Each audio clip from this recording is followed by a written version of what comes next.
Hey guys, today I'm going to give you a brief PvP guide on the Devastation Evoker for the War Within Season 1. So let's start. I only played around 200 rounds of shuffles in the beta, but I would say I could grasp how the spec feels and will feel in Season 1. So if you ask yourself, should you play Devastation? Will it feel strong?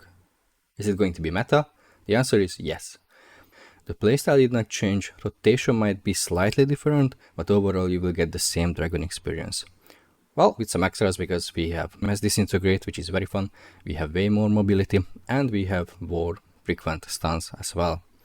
So talents. So what's new? Of course we have the hero talents, we have Flame Shipper and Scale Commander, and while Flame Shipper sounds cool and looks cool, you definitely want to play Scale Commander because, mass disintegrate, steerable deep breath, stronger defensives, more mobility, so everything that we want in PvP.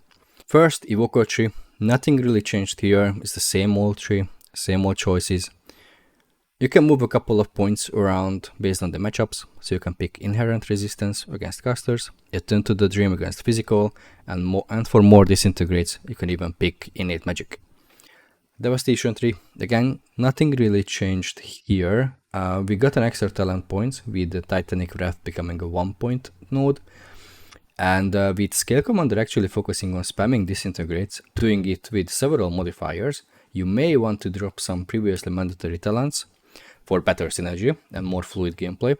So for example, I dropped Shattering Star, and I got more damage and shorter CD on Deep Breath, and I also picked Imminent Destruction, which means more disintegrate after Deep Breath, which also synergizes very well with the Scale Commander tree.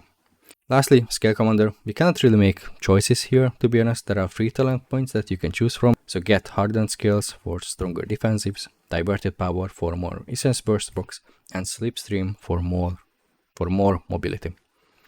Regarding gear, so in general, we want to get Foresight for more disintegrate damage, shorter Eternity Surge CD, and a free Essence Burst proc.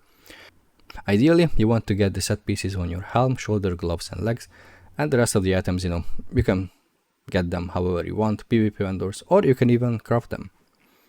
Secondary stat-wise, we want to be around 40% mastery or even above. We want to get around 11.4% haste to get the 1.3 second cast time on Sleepwalk.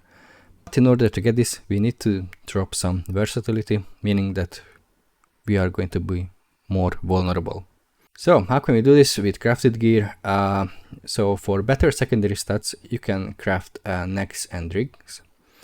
And if you want to get the better embellishments, then you want to have some armor crafted as well. But to be honest, the embellishments for this season are quite weak, so do not really sweat it. The same rule applies, we can still have 2 embellishments on ourselves at the same time. Regarding the gems and enchants, again, pretty basic stuff, all the same gems and enchants with slightly different name. But what's important that recognition is still in the game, and now it's a gem, so it's not an embellishment. Rotation. So the rotation itself did not really change, but if you drop Shattering Star, the gameplay will feel more fluid, to be honest, but you may only want to drop it once you have the Foresight. Okay. So Burst Opener, how does it look like? Dragon Rage, Eternity Surge, Tip the Scales, Fire Breath, then Deep Breath, and after that you can spam Disintegrates. And in this way, your first 2 Disintegrates will deal up to almost 100% more damage, so they will pump. But also, this means that this is how we can be shut down, so after using our Empowered spells and Deep Breath, if we get kicked on the first Disintegrates, then we are going to lose out on a lot. So this is how to counter Devastation.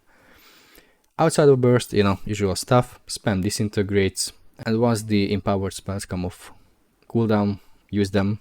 Same goes for Deep Breath, and also Bombardments will reduce the cooldown of Deep Breath, meaning more stun, more burst, more mobility. Regarding the meta, currently it's very bursty, to be honest. Health bars drop extremely fast, so what we can do is we can try to avoid damage before trading some big cooldowns, but we cannot really always do that, so we have to trade CDs, so don't be that greedy. What to look out for?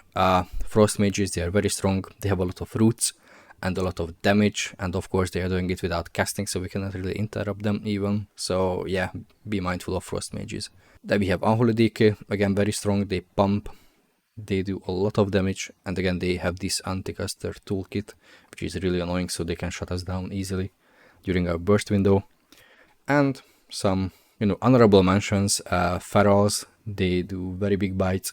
Fury Warrior, they are also very strong, but same goes for Elemental and Affliction Lock, and even Shadow Priest as well.